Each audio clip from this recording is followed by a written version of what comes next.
Parable. Wisdom waits for those who listen. The Forge. Abandon your weak self. Why are you still the same person you were 5 years ago? Be brutally honest. You know what you should do.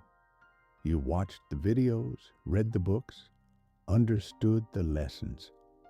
You know you need to wake up earlier, train harder, face that difficult conversation, start that project. You know it. And yet, you don't. You remain trapped in a loop of comfort. The warm bed over the cold floor. The phone's distraction over the blank page's discomfort. The safety of your current self over the terrifying potential of who you could become. You're not weak because you don't know what to do. You are weak because you are unwilling to feel the pain required for growth. You've become the protector of your weak self. You guard its feelings, cater to its comforts, defend its excuses. You've built a comfortable, safe, warm prison around this self, and you are dying inside it. You feel the stagnation.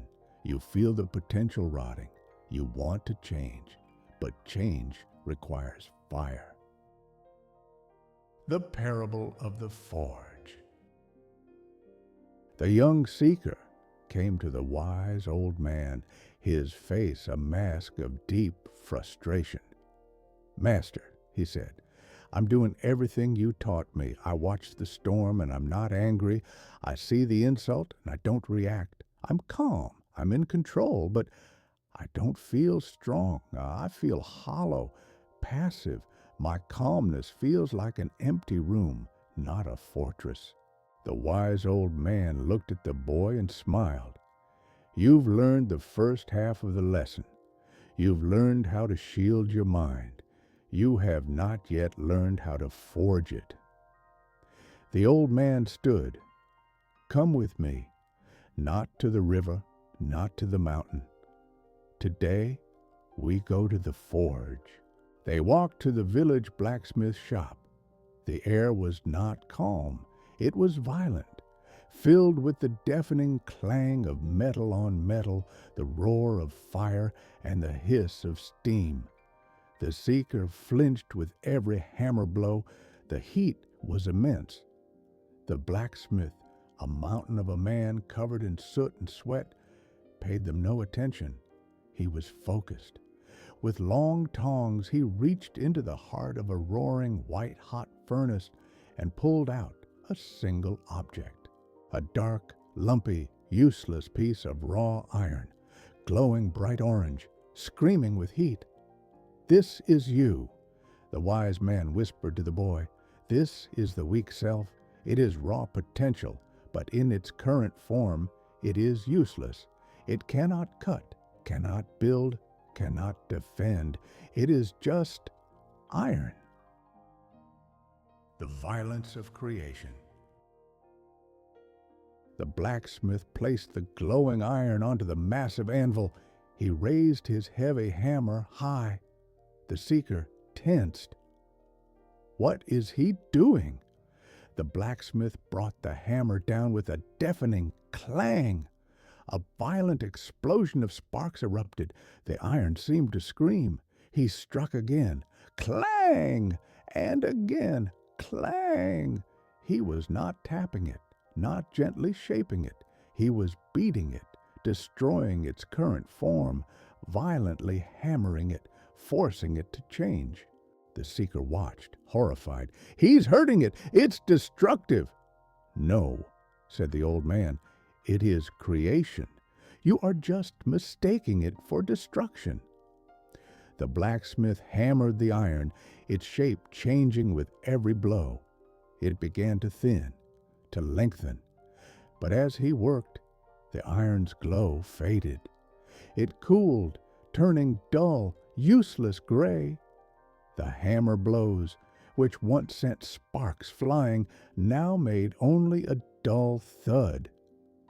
The metal was becoming hard, brittle, resistant. "It's fighting back," the seeker said. "It wants to be left alone." "Of course," said the old man. "This is the weak self clinging to comfort. The heat is gone, and so is the opportunity to change." The blacksmith, seeing this, did not stop. He did not sigh. He simply grabbed the metal with his tongs and plunged it back into the white-hot furnace. The seeker watched as the metal resisted, then began to glow orange, then bright white again, yielding to the fire. The blacksmith pulled it out, placed it back on the anvil, and raised his hammer. Clang! Fire, hammer, water. The blacksmith repeated this process over and over. The fire, the pain of change, the hammer, the discipline of action, the anvil, the unmoving laws of reality. He would heat the metal until it was soft and screaming, then beat it into shape, then plunge it into a trough of cold water. A violent hiss filled the room as the steel tempered, hardening its new form.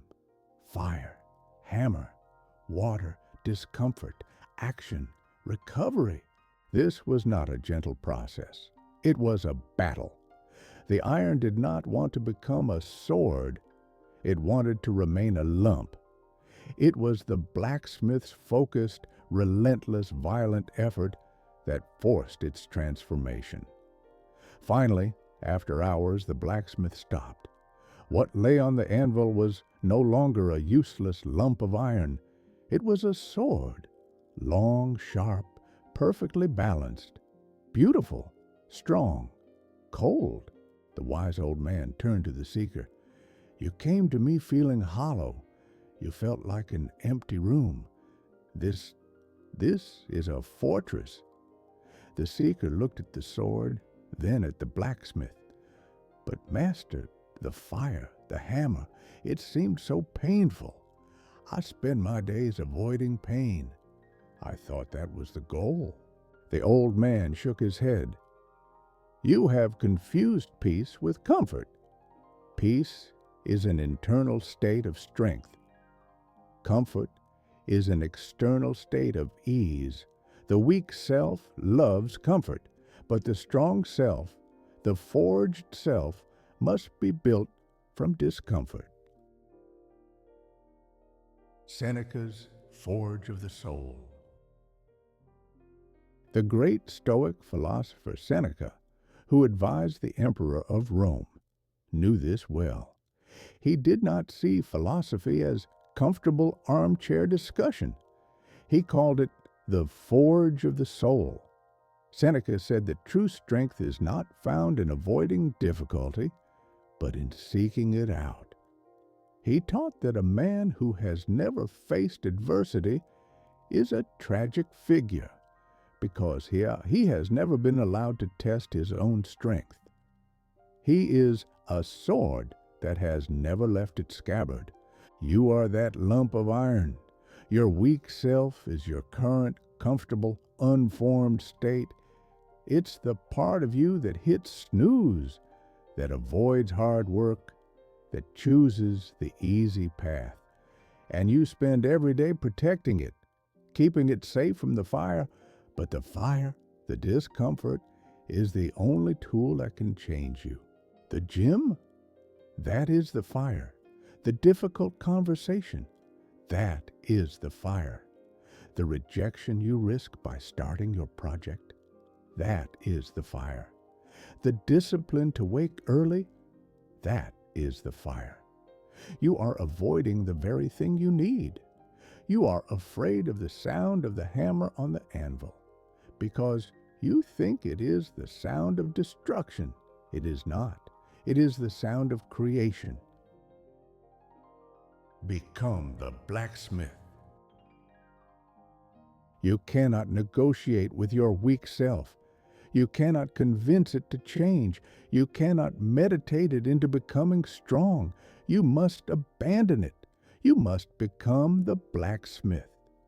You must be willing to pick up that raw, comfortable lump of iron, your current self, and willingly plunge it into the fire. When your alarm goes off and your weak self says, "No, it's too warm," the blacksmith says, "Into the fire you go," and you stand up. When your body screams to quit on the last rep, the blacksmith says, "This is where the metal gets beaten," and you push it out. When your mind begs you to scroll instead of work on your business, the blacksmith says, "Back to the anvil," and you do the work. This is not a one-time event.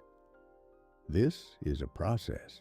You apply the fire, discomfort, to make yourself soft and ready for change. You apply the hammer, disciplined action, to shape yourself into something new. You apply the water, rest and reflection, to cool your mind, harden the new shape, and prepare for the next round. You are afraid of the pain. But Seneca said it best. It is not because things are difficult that we do not dare. It is because we do not dare that they are difficult. You must dare to enter the forge. The edge. The raw, lumpy iron cannot defend. It cannot build. It cannot create. It can only sit and rust. A forged blade is different. It has an edge. It has purpose. It is strong, tempered, and reliable. Your mind is the same. Your weak self is the raw iron, terrified of the fire. Your new mindset is the steel blade, forged by it. The choice is not if you will feel pain. The choice is whether that pain will be the useless, dull ache of stagnation, rusting, or the purposeful, sharp pain of creation being forged. Your vow. It is time to abandon the weak self. Time to stop protecting the part of you that is holding you back. Time to embrace the fire, pick up the hammer, and build the mind you were meant to have. A mind that is logical, calm, unstoppable, a mind of steel. If you are ready to leave the comfort of the prison, if you are ready to step into the fire and endure the sound of the hammer, then make this your vow. Go to the comment section right now and declare your new identity. Write in all caps, "I am the steel." Make this declaration. Let the world know that the raw iron is gone and the blade is being forged. If this parable lit the fire in your mind, hit the like button so others may find the forge. And subscribe to this channel because our work has just begun. The fire is lit. The hammer awaits. The choice is yours.